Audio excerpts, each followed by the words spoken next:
네, 안녕하세요. 예, 일주일 동안 잘 보내셨어요? 예. 이제 부동산학 개론은 오늘 두 번째 수업을 하는 겁니다.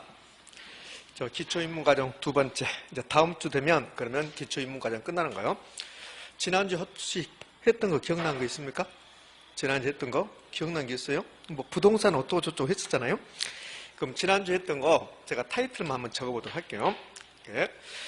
지난주에 부동산학 총론이라는 걸 했었습니다.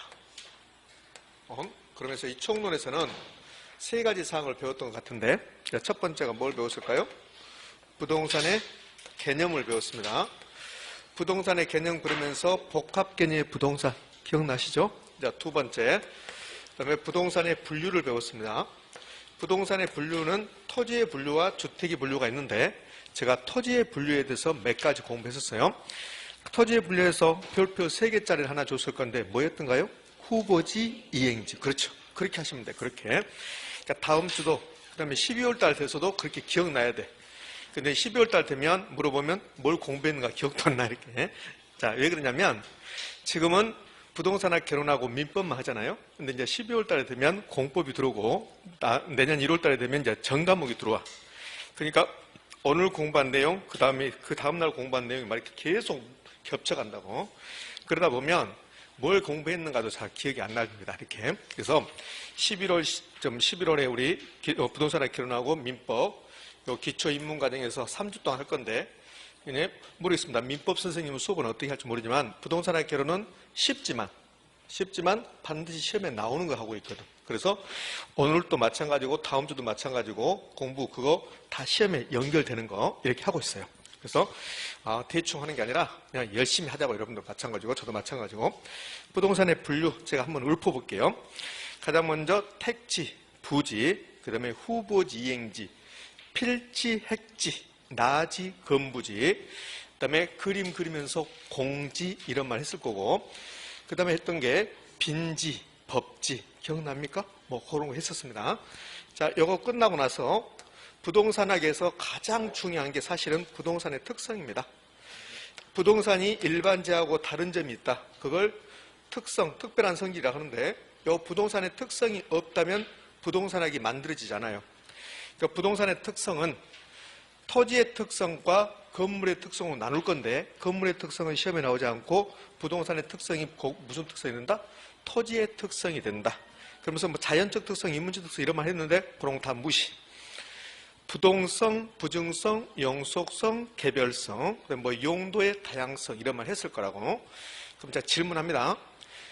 부동성이 나오면 다 기억이 아니라 세 가지만 기억한다고 했잖아요. 부동성 나왔습니다. 부동성 나오면 제가 질문했습니다. 뭐가 생각나야 돼요? 안 했습니까? 안 했어요? 미안합니다. 제가 안 했구나. 그렇지, 미안해요. 그래서 여러분 연연 전혀 없구나.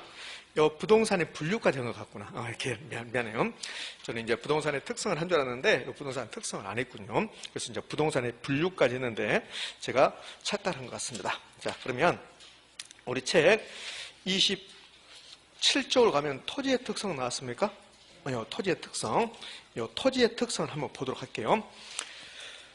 자, 이제 토지의 특성을 한번 보도록 합시다. 27쪽 있는데, 그러니까 지난주에는 여기에 부동산의 개념과 분류 여기까지 공부하고, 이 부동산의 특성은 매년 시험에 출제해요. 이 개념 안 나올 때가 있거든요. 올해 안 나와서 개념. 그 다음에 분류 매년, 부동산의 특성 매년 출제합니다. 그럼 지금부터 이제 부동산의 특성 해볼 건데, 부동산의 특성은 이 특성이란 말, 국어 공부부터 특성은 특별한 성질이죠. 그러면 이 특성을 논하려면 비교 대상이 있어야 돼. 이 지구상에 저 혼자만 있다. 그러면 저의 성질이 특성이 아닌 거야.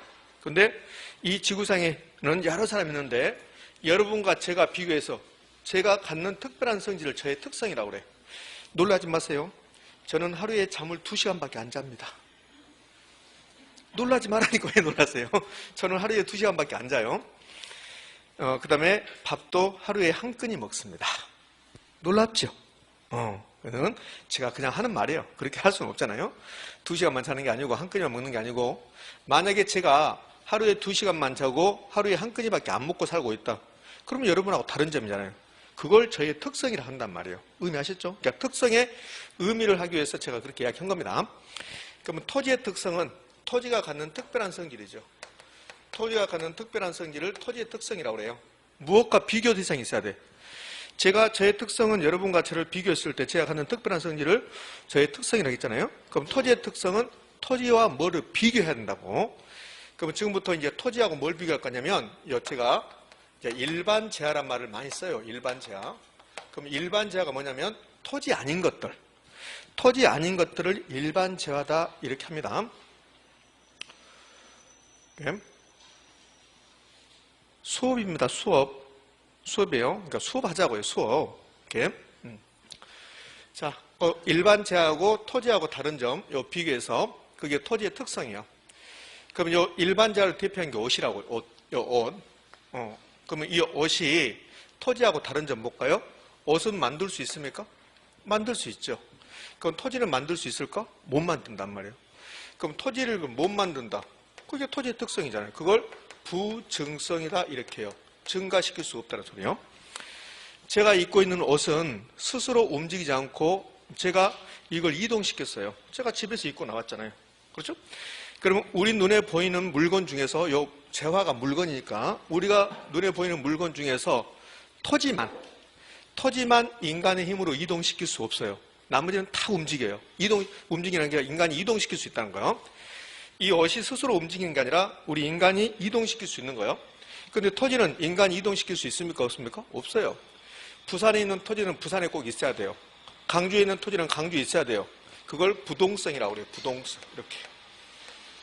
그럼 이 두 개의 특성은 옷은 있는데 토지는 없어요. 그게 토지의 특별한 성질이 되는 거죠. 자, 옷은 제가 이 옷을 계속 입은다 이게 봐요. 다른 옷을 입지 않고 그러면 1년 안에 이게 다 헤어지고 이게 마모될 거란 말이에요. 그런데 토지는 지구가 멸망하지 않는 한 마모되지 않죠. 영원하죠. 영속성이요. 사람은 오래 살아봐야 100년이에요. 그런데 토지는 1000년, 만년 계속 존속한다. 여기 영속성이요. 자, 네 번째. 이 지구상에서 저하고 모든 게 똑같은 사람이 있을까 없을까? 없어요. 저하고 뭐 키, 몸무게, 성격, 지문, 혈액형, 뭐 DNA 다 똑같은 사람이 있다 없다? 없다.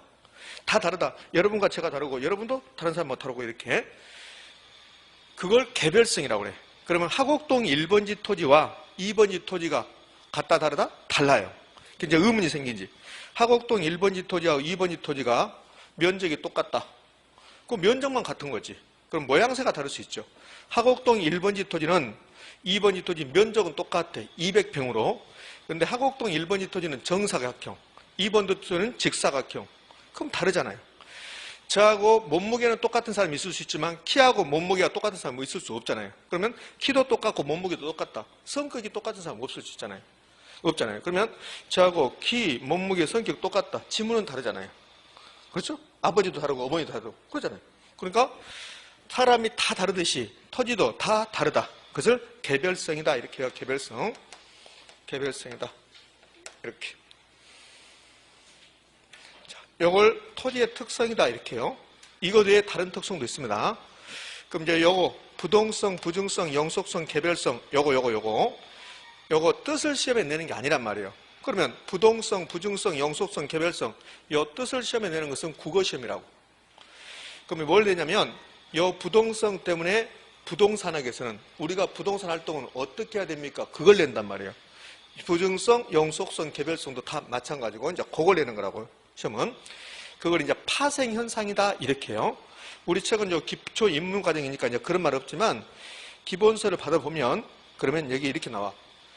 부동성 나오고 거기 이제 이렇게 나온다고. 이제 책에 부동성 나오면 이렇게 1번 의 개념 나오죠. 개념. 그럼 개념은 부동성의 개념은 토지는 인간이 이동시킬 수 없습니다. 이렇게 나온다고. 요거 시험에 내는 게 아니라고. 의의를.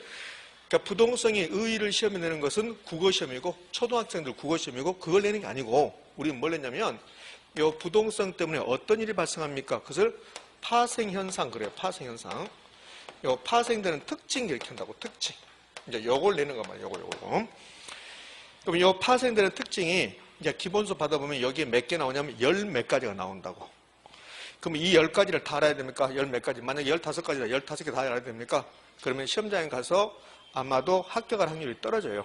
왜 그러냐면 이 부동성에서 파생되는 현상 전부 다 알았다. 그러면 민법 공부할 시간이 없어지는 거야. 그래서 제가 지난주 그랬잖아요. 이런 내용들 전부 다 공부한 게 아니라 제가 선택한다. 그러면 그것만 집중적으로 공부한다. 이렇게 했잖아요. 그래서 이 부동성에서 이제 파생되는 현상을 많이 있는데 주로 우리 시험에서는 3가지를 내요. 제가 이제 그거 해볼 거니까 한번 보자고요. 자, 이게 이제 우리나라란 말이에요. 이렇게. 그럼 여기 부산입니다. 그럼 부산에 있는 토지들은 절대 움직이지 않고 언제나 이 자리에 있어야 된다. 못 움직인다. 그걸 부동성이라고 그래요. 그러면 부산에 있는 토지들은 부산에서, 강주에 있는 토지들은 강주에서, 대구에 있는 토지들은 강주에서 모든 것이 이루어져요. 그럼 지역별로, 그 토지가 있는 지역별로 모든 것이 이루어지는 거야. 그럼 예를 들어보면 우리 서울의 부동산 시장하고 부산의 부동산 시장이 시장의 상태가 같을까 다를까? 다르다. 이렇게 되는 거야. 그럼 무엇 때문에? 부동성 때문에. 그래서 부동성에서 이제 첫 번째 나오는 게 뭐가 나오냐면 이 파생 현상에서 지역이란 말 나온다고. 지역. 지역별로 모든 걸 다르게 만드는 거야. 그럼 똑같은 33평 아파트라 하더라도 부산에 있는 33평 아파트와 대구에 있는 34평 아파트가 가격이 같을까 다를까? 달라지는 거지. 달라지는 거라고. 그래서 지역별로 모든 게 달라진다 이렇게 한다고. 그러면 지역별로 모든 게 달라진다면 이렇게 나오는데 그거 다 필요 없어요. 그냥 지역 이러고 나온다. 지역. 그럼 부동성 때문에 지역별로 모든 게 달라진다는데 우리는 지역 요거 마시면 돼. 지역. 자, 그럼 이렇게 시험에 나왔습니다. 부동성은 부동산 시장을 지역별 부분 시장으로 만든다 이렇게 나와. 그러니까 부분 시장이 신경 쓸 필요 없다고. 지역이 나왔죠. 그럼 뭘까 있을까? 오, 이렇게 나와. 그러니까 시험은 그렇게 출제하는 거야. 자, 봐요.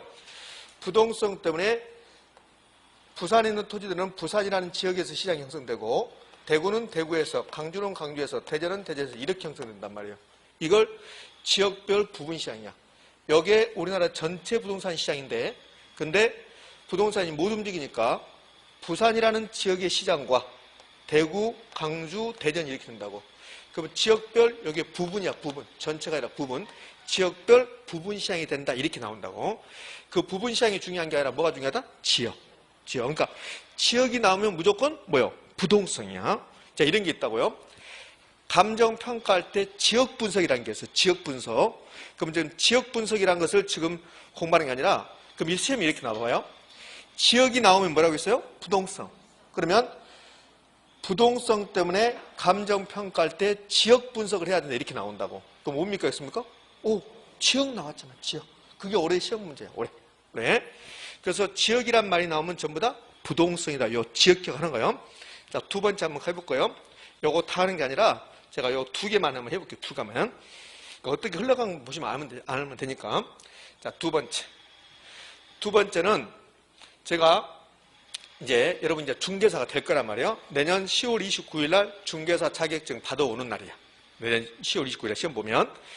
그러면 내년 10월 29일 날 중개사가 될 건데 그럼 이제 당장 내년 10월 29일 날 합격하고 내후년에 여러분이 중개업자가 될 수 있어요. 사무실을 낼 수 있단 말이에요. 그러면 사무실을 내서 운영을 하고 있는데 제가 요 부산에 토지가 하나 필요해요. 제가 부산에다가 공장을 하나 짓기 위해서 토지가 하나 필요해요. 그럼 제가 여러분에 연락하겠죠. 혹시 부산에 토지 가지고 있습니까? 그러면 서울에 있는 중개사들이 부산에 토지 가지고 있는 경우는 거의 없어요. 그러면 저한테 이러면 안 되죠. 봐봐요. 교수님 부산에다 전화해야지 저한테 전화하면 어떻게 해요? 이렇게 하면 안 되지. 여러분들은 부산에 토지가 없어도 무조건 있다 해야 돼. 있다 하고 나서 부산에 연락하는 거야. 부산 중개사무소에 연락해서 나 서울의 중개업자 누군데요. 혹시 거기에 공장 부지 몇 평짜리 있습니까? 그런 거야. 그럼 거기서 그 사람도 없으면 자기가 그러겠지. 내가 알아볼게요. 그런다고. 그럼 이제 그분이 알아줬어. 그러면 여러분이 하나 나왔습니다. 한 명. 그 다음에 부산에 전화해서 한 명 나왔죠? 이 사람이 또 다른 거 알아봤잖아요. 이렇게. 그래서 이분이 그 공장 부지를 가지고 있는 거야. 그럼 이 중개를 3사람이 한 거라고. 그러면 중개 수수는 3사람이 나누어 갖는 거라고. 이렇게. 이 사람도 연결했으니까 이것도 발을 넣었잖아. 그럼 같이 먹는 거야. 이렇게. 이런 건 이제 공동중개다. 이렇게 한단 말이에요. 자, 그래서 여러분이 그런다고. 교수님, 부산에 땅, 교수님 원하는 땅이 있어요. 그런다고. 아, 그래요? 그러면 그걸 봐야 되잖아, 한번.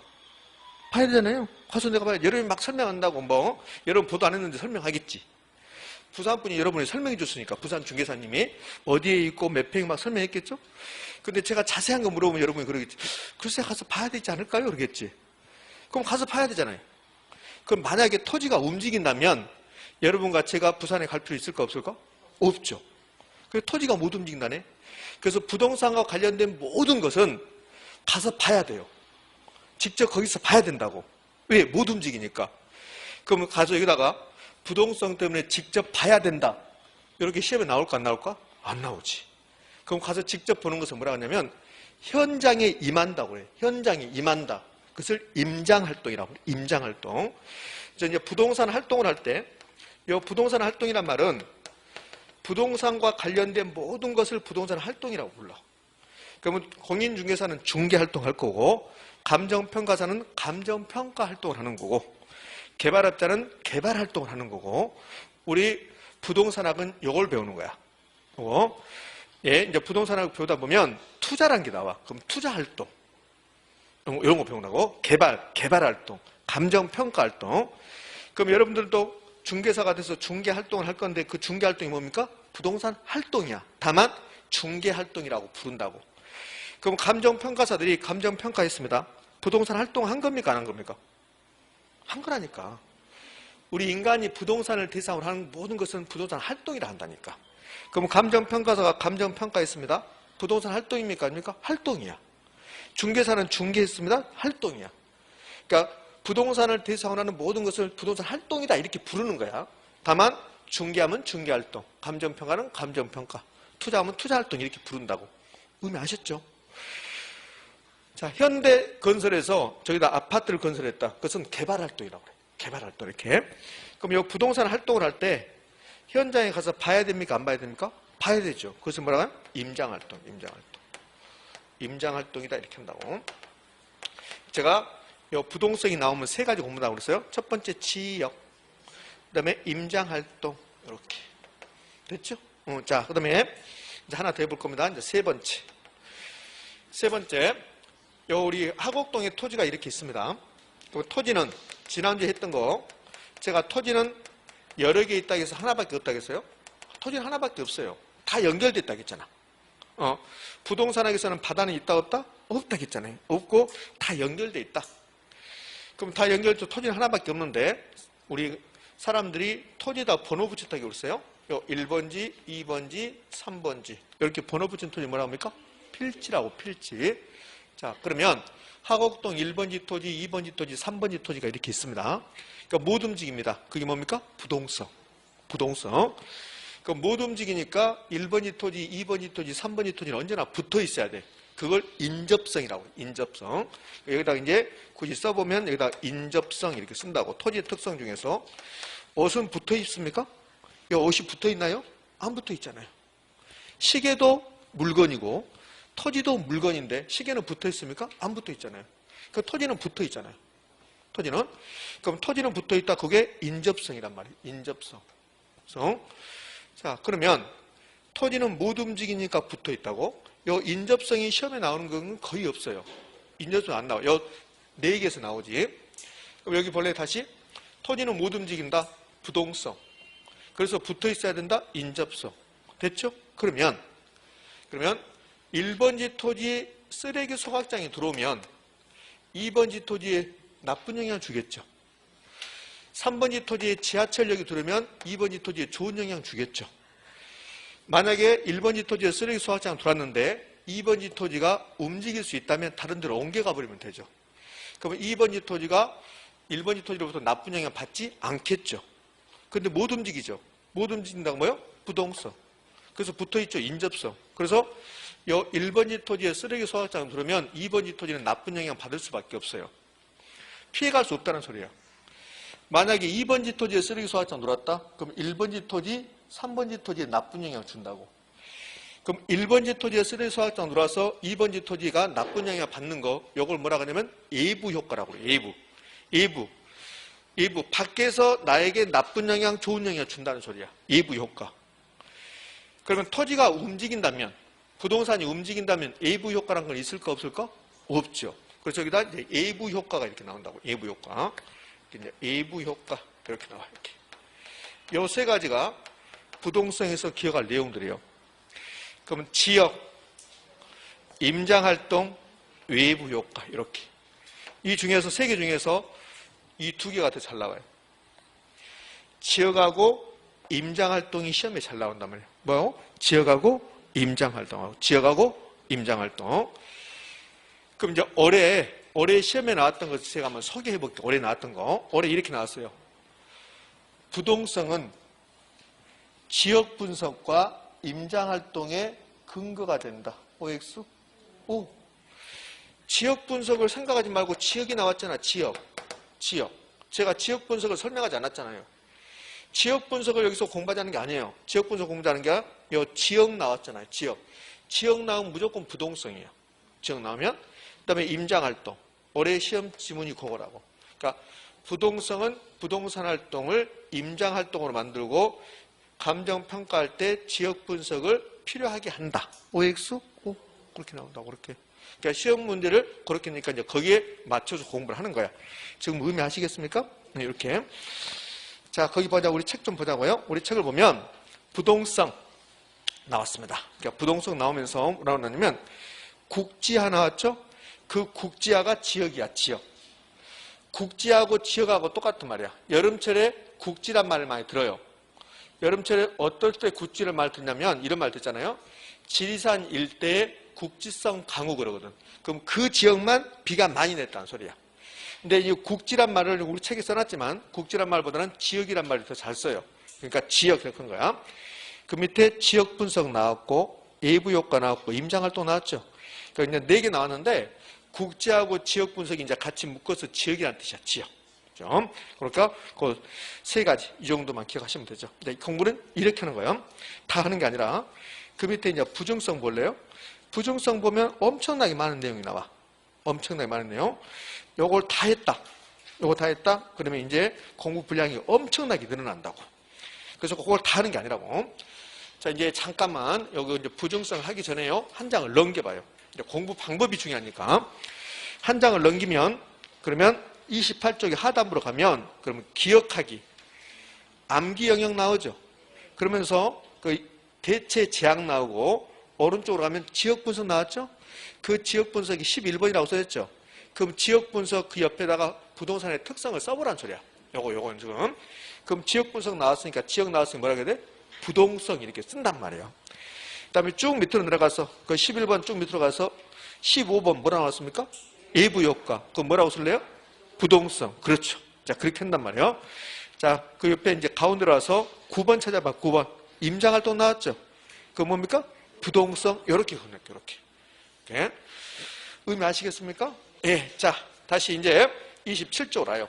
별거 없다니까. 별거 없고 수업만 안 빠지고 오면 돼. 수업만 안 빠지고 오면 제가 70점 만들어 줄게요. 그것은 구라야. 거짓말이라고. 그래서 70점 아니고 제가 몇 점? 60점 못해죠. 60점 못하고 제가 50점 해드릴 테니까 50점 해드릴 테니까 여러분 10점 해. 집에 가서 뭐예요? 1년 동안? 10점만 맞추면 되지. 4문제만 맞춰. 제가 무조건 학원 다니면 50점을 해드릴 테니까 20개 문제를 맞춰줄 테니까 여러분이 4문제 더 맞추라는 소리예요. 근데 어느 분들은 학원 쭉 다녀. 그냥 공부 안 하고 그래도 다 60점 넘어가. 그러니까 제가 최소 50점 해주는 거야. 최소 50점. 최소 50점 해주고 그리고 여기 4문제를 여러분 하셔야 되는데 학원만 열심히 다녀봐. 학원만 열심히 다니면 요 4문제까지 제가 해줄 수도 있어. 그러니까 학원만 열심히 다니시라고. 그런데 학원 열심히 왔는데 다른 생각하고 있다. 그러면 안 온 거하고 똑같아. 학원에 와서 그냥 앉아서 다른 생각, 어제 아저씨하고 싸운 이야기, 싸운 생각, 뭐 이런 거 하면 우리 시어머니는 왜 아플까? 뭐 이렇게 뭐 이런 생각하면 안 온 거하고 똑같다고. 그래서는 60점 못 맞춰. 그러니까 학원에 왔으면 그래 학원에 시후에 저하고 이제 3시간 공부하거나 뭐 4시간 공부할 수도 있고 그러지만 그 4시간 동안 어떻게 계속 집중하겠습니까? 그러니까 다 집중할 수가 없어. 4시간 동안. 4시간 동안 집중했다 그러면 사람이 얼마나 피곤하게 해요. 그러니까 최대한 집중하려고 노력하시면 된다고 이렇게. 자, 공부 방법 아셨죠? 자, 그러면 요거 써놓고 제가 소화하기 민망하네. 제가 요거, 사실은 요거 한 줄 알고 제가 요걸 준비 안 해서 이렇게 하고 있는 거야. 이렇게. 요거 뭐죠? 자, 그럼 이제 우리는 요 부정성 한번 해봅시다. 부정성. 그 부정성. 자, 뜻 그대로 해석하면 증가시킬 수 없다. 증가시킬 수 없다. 요 부정성은 토지의 공급에 관한 거야. 토지 공급. 토지의 공급에 관한 건데, 이제 부정성은 약간 좀 어려워요. 그러니까 부정성이 약간 어려우니까, 자, 부정성 한번 들어보라고. 여기 이제 지금 무슨 말인지. 토지는 증가시킬 수 없다. 부정성. 옷은 증가시킬 수 있어요? 있죠. 그럼 토지는 증가시킬 수 없다가 부정성인데, 이걸 이제 뭐라고 하냐면, 비생산성. 만들 수 없다. 이렇게 표현하는 거예요. 뭐, 부정성이 비생산성입니까? 이런 거 안 낸다고. 그럼 한번 생각해봐요. 부정성 때문에 어떤 일이 발생할까? 부정성, 토지를 못 만들면 그럼 토지가 부족하겠네. 그래서 다른 말로 희소하다 간다고. 그런 게 시험이야. 토지의 부족 문제, 토지의 희소성의 근본 원인은 부정성입니까? 부동성입니까? 이렇게 물어본다고. 뭡니까? 부정성. 부정성이라고. 그러니까 여러분들 다음 주까지 3주 동안 한번 생각을 해보라고. 공부를 어떻게 해야 될 것인가. 이 3주 동안 여러분에게 제가 지식도 전달하지만 공부 방법을 알려주는 거야. 그러니까 생각해봐, 여러분들이. 이걸 들이다 외워야 될 것인지, 생각하고 나서 외워야 될 것인지, 그러면 어떻게 시험에 출제되는가 보라고. 제가 이렇게 나왔습니다, 이렇게 나왔습니다 하잖아요. 그거는 제가 마음대로 만든 게 아니라고. 만든 게 아니라 실제로 출제됐던 것을 이야기하는 거라고. 거기에 맞춰서 공부하는 거야. 좀 이따 보면 알겠지만, 아, 똑같은데 약간 바꾸구나. 이렇게 된다고. 그걸 캐치하면 60점이 쉽게 가는 거야. 그걸 캐치 못하고 막 책 보고 어렵다, 쉽다. 그러니까 이 책도 얼마나 잘 됐는가 몰라. 그렇죠? 자, 우리나라에 지금 있는 여기 부동산 개론 책, 어떤 책이든 다 똑같아. 어떤 출판사 나오든 간에 다 똑같다고. 근데 이제 공부가 싫어지면 힘들다고. 힘들면 어떤 현상이 보이냐면 다른 책 보면 좋아 보여. 다른 책 보면 그게 남의 떡이 크다 이 말이에요. 오케이? 사람 심리는 남의 떡이 크게 보인다고 이렇게. 그러면 공부가 하기 싫어진 거라고. 그러면 잠시 멈춰야 돼. 잠시 멈췄다가 머리를 식히고 공부해야 되는데 또 그 책을 사. 그러니까 공부가 안 된 사람일수록 책이 엄청나게 많아. 실제로. 그래서 부동산을 결혼 책이 많으면 많을수록 점수가 높아지니까 낮아진다고. 책 한 권을 10번 보는 게 중요하지. 책 10권을 한 번씩 보는 것은 아무 중요성이 없어요. 책 10권을 갖다 놓고 부동산 결혼 책 10권을 갖다 놓고 한 번씩 읽어봐요. 그럼 아무것도 남는 게 없어요. 다만 이것만 남아. 어떤 책은 색깔이 예쁘게 돼 있다. 어떤 책은 안 예쁘다. 이것만 기억된다고. 그러면 시험에서 뭐 색깔로 물어보나? 안 물어보잖아요. 예? 그러면 책 한 권을 10번 봤다. 그러면 거의 대부분이 이렇게 기억이 된다. 아, 맞다, 이렇게 된다. 그게 중요하다고. 근데 이 책 저 책 막 볼 필요 없다고, 이렇게. 자, 이제 잠시 옆으로 샜는데요. 이제 보자고, 이제. 다시. 그럼 요 부정성은 비생산성인데, 부정성 때문에 토지가 부족하다, 희소하다. 그게 근본 원인이냐. 그러면, 지천에 널려있는 것은, 엄청나게 널려있는 것은 가지고 싶은 생각이 들어요, 안 들어요? 안 들지. 지천에 널리고 있는 것은. 그냥 돌불이 이렇게 흩어져 있는 것은, 그 지나가다 있는 것은, 돌멩이 있는 것은 가지고 싶은 생각이 없잖아요. 근데 그 어떤 돌멩이가 희한하게 생겼다. 꼭 사람 형태로 되어 있다, 돌멩이가. 그건 가지고 싶죠. 그 가지고 싶은 것은 뭐라고요? 소유욕이라고요. 소유욕. 그럼 토지가 스스로 만들어진다면, 오늘 자고 일어났더니 내일 토지가 또 만들어지고, 그런다면 가지고 싶은 생각 없어요. 근데 토지가 못 만드니까 희소하단 말이에요. 그래서 가지고 싶은 생각이 든다. 그걸 소유욕이다. 이렇게 부르는 거예요. 이렇게. 그러니까 이렇게 쭉쭉 연결된단 말이에요. 자, 지금까지 했던 것도 시험에 나오는데, 이제 중요한 거 한번 해야죠. 다 할 수는 없으니까, 부정성 때문에 중요한 거 해야 되잖아요. 이게 약간 어려워져요. 이 부정성은 토지의 공급에 관한 거야. 부동성은 토지의 위치에 관한 거라고 그래. 위치. 그러니까 부산에 있는 토지는 언제나 그 장소에 있어야 된다. 토지의 위치. 그러면 토지의 위치는 인간의 힘으로 이동시킬 수 있다, 없다? 없다? 그게 부동성이야. 그러니까 부정성은 토지를 인간의 힘으로 공급을 증가시킬 수 있다, 없다? 없다? 그게 이제 부정성이야. 그래서 토지의 공급에 관한 거라고 그래. 부정성은. 자, 여기서 이제 약간 어려워져요. 근데요, 부동산 학자들이 이 토지의 공급을 두 개로 말해. 두 개로. 이제 여기서 이제 좀 어려워지는 거야. 이 물리적 공급이라는 게 있어. 물리적 공급. 이제 태어나서 처음 듣는 말일 수 있어요. 이 물리적 공급이 있고 용도적 공급이라는 게 있다고.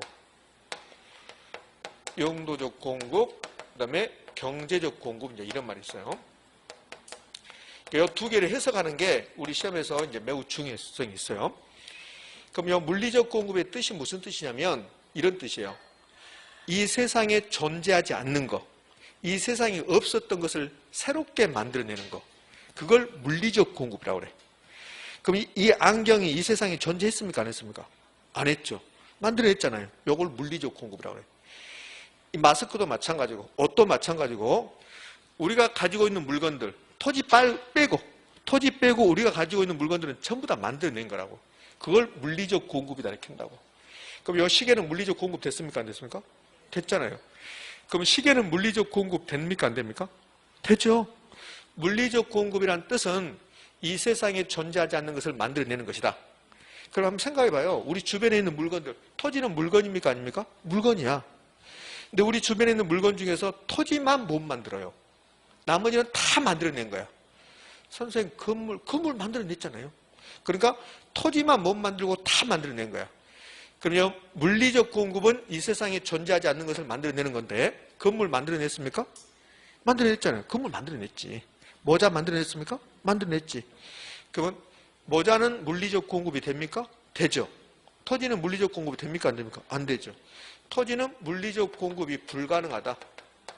불가능하다. 요걸 세 글자로 말하면 뭐라고 할까? 토지는 물리적 공급이 불가능하다. 요걸 세 글자로 말하면 부정성이지 뭐예요? 부정성.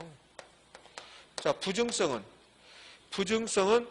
토지는 이 세상에 존재하지 않는 토지가 새롭게 만들 수 있다 없다? 없다.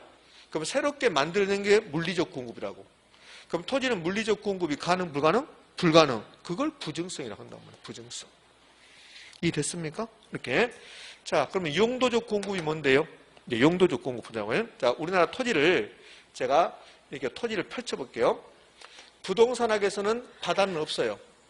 바다는 없고 바다도 토지입니다. 그 우리나라 토지를 지금 펼쳐봤습니다. 자, 헌법 3조에 이렇게 나와요. 뭐라 하냐면 대한민국의 영토는 한반도와 그 부속 도서로 한다. 이렇게 나온다고. 그걸 제가 이렇게 펼쳐본 거예요. 그 펼쳐보면 우리나라는 용도가 한 4가지 정도 돼요. 우리나라 땅이. 여기 바다야, 바다. 이렇게 심각하시대요? 너무 심각한데? 제가 수업을 심각하게 하고 있나? 지난주하고 사뭇 다르네요. 여러분 심각이 됐네. 자, 여기 이제 임야입니다. 임야. 산. 그 다음에 농지. 그 다음에 택지 이렇게. 자, 택지 나왔습니다. 택지 나왔습니다. 뭐라 그럴래요? 그렇지. 주상공. 제가 택지 나왔는데 또 집에 가서 공부를 이렇게 했다. 택지란 주거용, 상업용, 공업용으로 이용 중이거나 이용 가능한 토지. 미쳐버려. 그렇게 하는 게 아니라니까. 택지, 주상공. 그럼 된다고 이렇게. 그러니까 택지가 주상공이라고 이렇게. 자, 그러면 우리나라 땅덩어리는 이 면적을 벗어날 수 있어요? 없어요? 없어요. 우리나라 땅덩어리 이 면적을 벗어날 수 없다. 벌써 없었다? 그걸 세 글자로요. 그거 부정성이지, 부정성. 그게. 부정성, 땅은, 토지는 없는 땅을 새롭게 만들 수 없잖아요. 그 여기 우리나라 땅인데 이렇게 새롭게 이렇게 만들 수 있어요? 없어요? 없잖아요. 그게 부정성이 한단 말이에요. 자, 그러면 토지는 부정성 때문에 물리적 공급이 불가능하다. OX? O. 토지는 부정성 때문에 물리적 공급이 불가능하다. OX? O라고. 근데 이건 되는가요? 이거 된가 봐봐요. 요 택지가 부족하니까 요 빗금친 부분이, 요 노란색으로 빗금친 부분이 택지입니다. 그럼 택지가 부족하니까 바다 일부를 이걸 택지로 만들 수 있어요? 없어요? 있죠. 됐죠?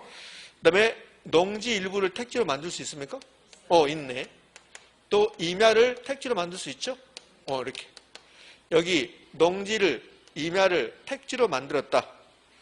이거는 새롭게 토지를 만든 겁니까? 기존의 토지를 용도로 바꾼 겁니까? 용도로 바꾼 거죠. 그걸 용도적 공급이라고 그래요. 되셨습니까? 그러면 토지는 용도적 공급은 가능, 불가능? 가능, 그렇죠. 그거라고. 그거. 자, 그러면 토지는 용도적 공급은 가능, 이렇게 나온다고. 가능. 자, 그럼 여기서 이제 질문.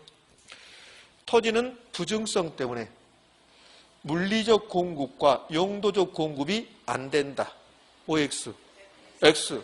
토지는 부정성 때문에 물리적 공급만 안 된다. 이렇게 하는 거야. 근데 시험은 토지는 부정성 때문에 용도적 공급도 안 된다 이렇게 해버린다고. 용도적 공급은 가능 불가능? 가능. 자, 28회 때 시험으로 갑시다. 28회 때. 28회 때는 최근입니다.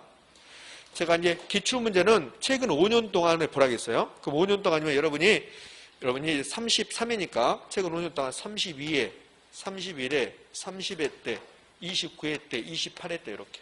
5년 정도 보면 돼. 그럼 28회 때는 최근이라고 보면 돼. 최근.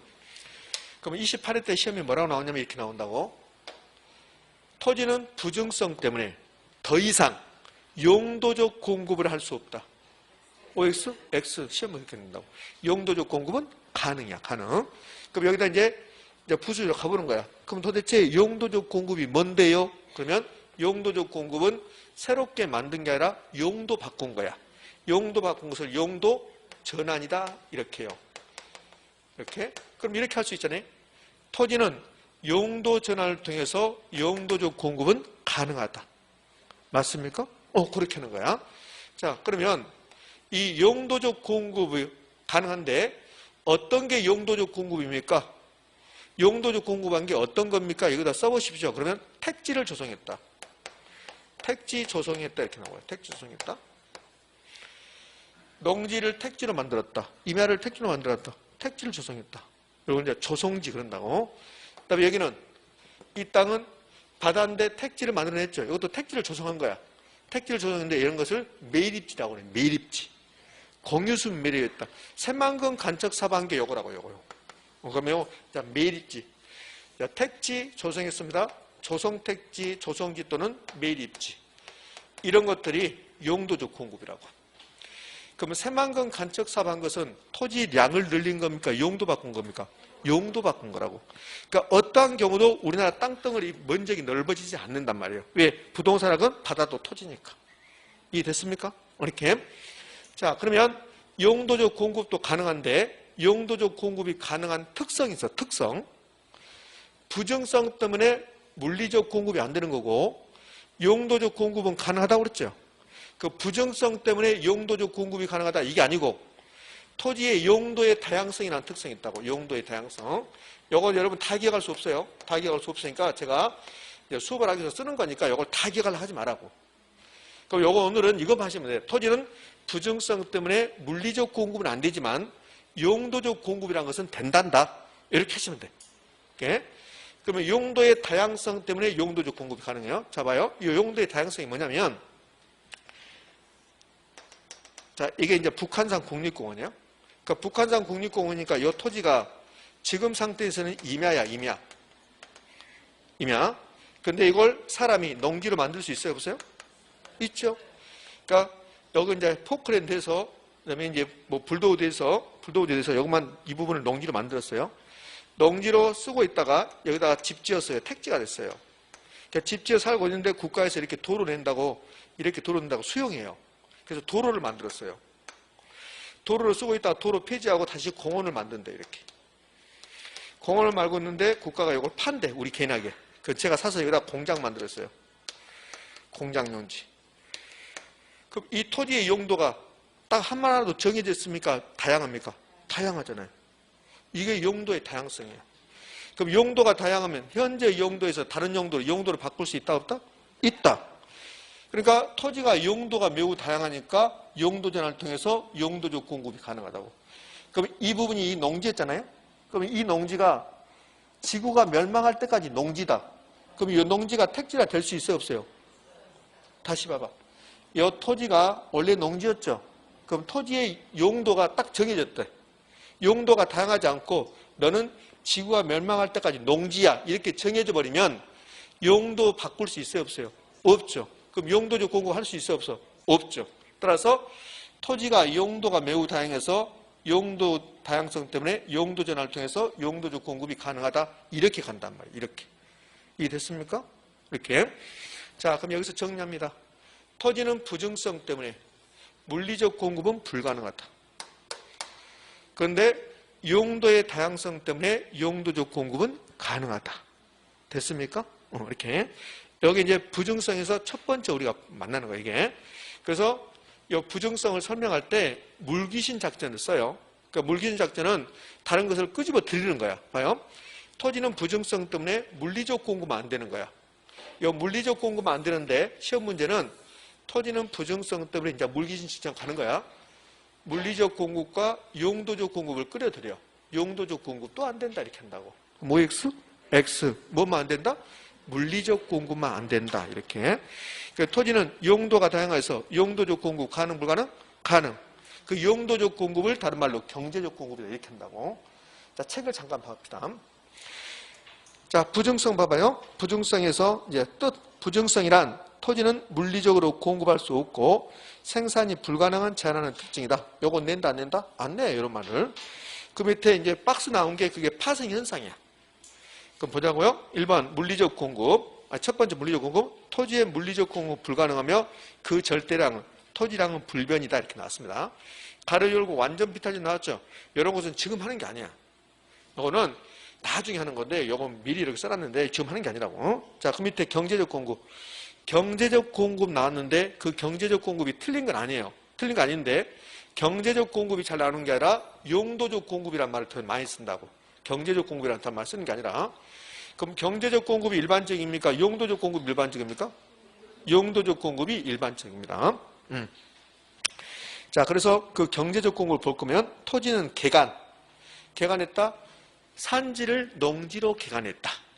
그러면 산을 농지로 만든 거잖아요. 그게 용도적 공급이잖아요. 매립했다, 간척했다, 새만금 간척 사업했다, 매립했다 그 소리잖아요. 등을 통해 용도를 전환하여 공급할 수 있음. 이걸 용도적 공급, 경제적 공급을 한다. 2번 토지의 용도적, 경제적 공급은 가능하다. 무슨 공급이 안 된다? 물리적 공급이 안 된다. 이렇게 하는 거예요. 그 밑에 토지의 희소성 나왔습니다. 희소성. 증가시킬 수 없으니까 희소하겠죠. 그 다음에 지가지대는 빼고 그 밑에 이제 독점적 소유. 부족하고 희소하고 그러면 나 혼자만 가지고 싶다? 그게 독점적 소유이죠. 우리 지구가 아니라 우리나라 전체를 다 가지고 싶은 생각 안 들어요? 제가 우리나라 전체 땅을 가지고 있다. 그러면 제가 대통령이에요. 제 마음대로 하는 거예요. 그러잖아요? 뭐 제가 대통령이에요. 제 마음대로 하는 거지. 당신, 내 땅이 전부 다 내 땅이다. 당신 나가. 그럼 다른 나라 이사 가야지. 다른 나라 이사 가야 이민 가야지. 이제 나 당신 나가라고 이렇게 하면 이민 가야지 이렇게. 독점적 소유가 의미 아시겠죠? 자, 그러면은 마지막에 있는 거 체유용하고 집약화 나오죠. 이제 요걸 잔대. 그러니까 여기 있는 거 다 한 게 아니라 여기 중에서 이제 두 개만 골라보면 밑에 있는 거 체유용하고 집약화 나오죠. 그게 가장 중요한 거야.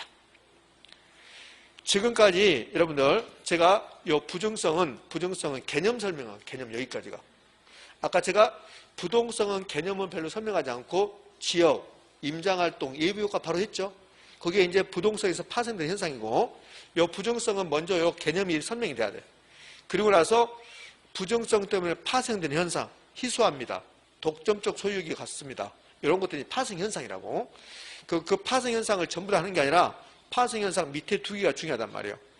체유용하고 뭐요? 집약화. 그게 지금 이제 무슨 말인가를 전부 다 들어보시라고. 요건 좀 어려운 말이야. 그러니까 부정성에서 중요한 말은 지금 칠판에 쓰는 것도 중요하지만 이제 뭐가 중요하냐면 이게 중요해요. 체유용하고 집약적 이용. 체유용하고 집약적 이용. 제가 2번, 3번 하는 것은 여러분이 처음 듣는 말들이기 때문에 입에 익지 않아, 여러분. 여기 익지 않는다고. 그러니까 자주 중얼중얼 해봐야 돼, 집에 가서. 체유용, 집약화 이렇게 해봐야 한다. 그래야 입에 익혀진다고. 이렇게. 자, 이제 봅시다. 체유용이 뭔지. 체유용은 좀 애석하게도 여기에 일본식 표현이에요. 일본식 표현. 그러니까 부동산학이 미국에서 만들어지는데 부동산학이 우리나라에 바로 미국에서 바로 들어오는 게 아니라 일본을 통해서 들어와요. 그러니까 일본의 사람들의 특징은 그것을 다른 나라 말을 자기 나라 말로 이렇게 바꾼다고. 자기 나라 말에 맞게끔. 일본은 섬나라죠. 그러니까 일본은 섬나라니까 그 나라하고 특성이 있다. 그 나라만. 그러니까 일본하고 영국이 섬나라니까 운전대도 다르잖아요. 운전대도. 그죠? 일본의 철도하고 우리나라 철도가 여기 간격이 다를 수 있어요. 왜냐면 우리나라는 계속 연결돼야 돼. 유럽까지. 근데 일본은 철도가 연결될 일이 없잖아요. 그러니까 철도가 이렇게 좁을 수 있다고. 그러니까 일본의 특징이에요, 그게. 근데 우리나라는 우리만만 특징이 가지면 안 돼. 우리나라는 다 연결해야 되니까, 이렇게. 근데 일본은 섬나라다 보니까 그 나라의 특징이 있다고. 그래서 일본 애들이 미국 가서 배워갖고 오면 그대로 그렇게 쓴 게 아니라 자기 나라에 맞게끔 만들어버린다고. 거기에 열 말이라고. 요 체유형, 일본에서 요 체유형을 쓰는 것을 우리나라의 부동산학을 가장 먼저 가서 일본에서 공부해서 들어온 거라고. 그러다 보니까 요 말을 쓴다고, 요거는. 이제 미국에서 공부하신 분들은 미국에서 부동산학 공부하신 분들 이런 말 안 써요. 이런 말 안 쓰고 이걸 최고 최선의 이용이라고 하는데 그냥 제가 안 써주잖아요. 시험은 이렇게 나와. 우리 시험 아직까지 이렇게 나온다고, 이렇게. 그러면 최유용이 뭐냐면 뭐 이용이라고 하네. 느낌이 최유효 이용은 좋은 이용 같아요? 나쁜 이용 같아요? 좋은 이용이겠지. 최 이런 말 들어가면 좋은 말이잖아요. 그럼 이 최유용이 무슨 말이냐면 이런 거예요. 이 토지를 이용할 때 여러 가지로 이용할 수 있어요. 여러 가지로. 그럼 이 토지가 있는데 여기다가 도로 만들 수 있고 공원 만들 수도 있고 농지를 이용할 수도 있고 택지 중에서도 주거지를 이용할 수 있고 상업지를 이용할 수도 있고 공업지를 이용할 수도 있고 엄청나게 많게 이용할 수 있단 말이에요. 근데 우리나라 땅덩어리는 딱 이렇게 한정되어 있어요. 우리나라 5천만 인구는 이 범위 내에서 살아가야 돼. 지지고 볶고 살아가야 돼.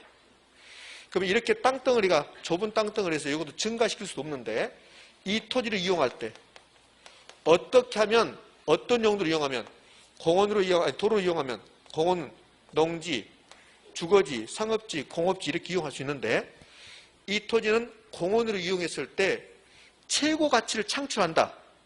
그러면 공원으로 이용해야 됩니까? 농지로 이용해야 됩니까? 공원으로. 그걸 최유효용이라고 그래요. 그러니까 최유효용은 결국은 최고 가치. 최고 가치를 창출하는 이용이에요. 결국은 우리 인간에게 가장 유익한 이용을 해야 된다는 소리야. 창출하는 이용.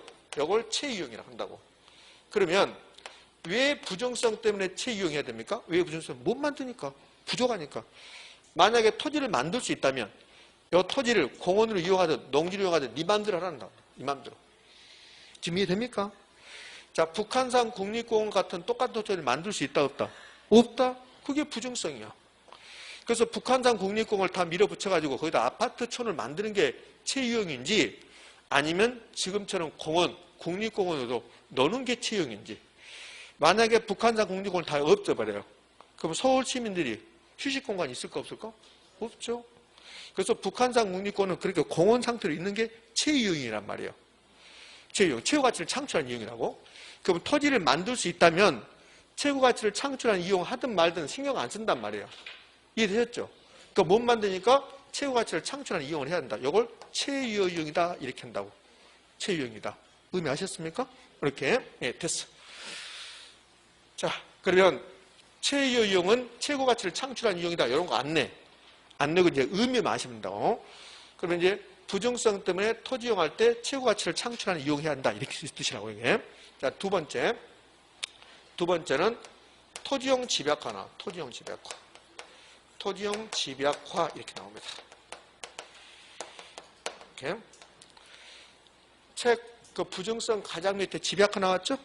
집약화, 토지용 집약화. 자, 이게 무슨 말이냐면 집약화, 여러분들 혹시 쓰실 분은 그 집약화 밑에다가 고층화.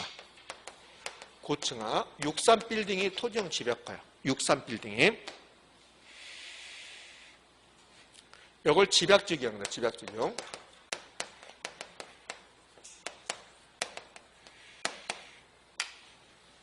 이걸 집약지형이다. 이렇게요.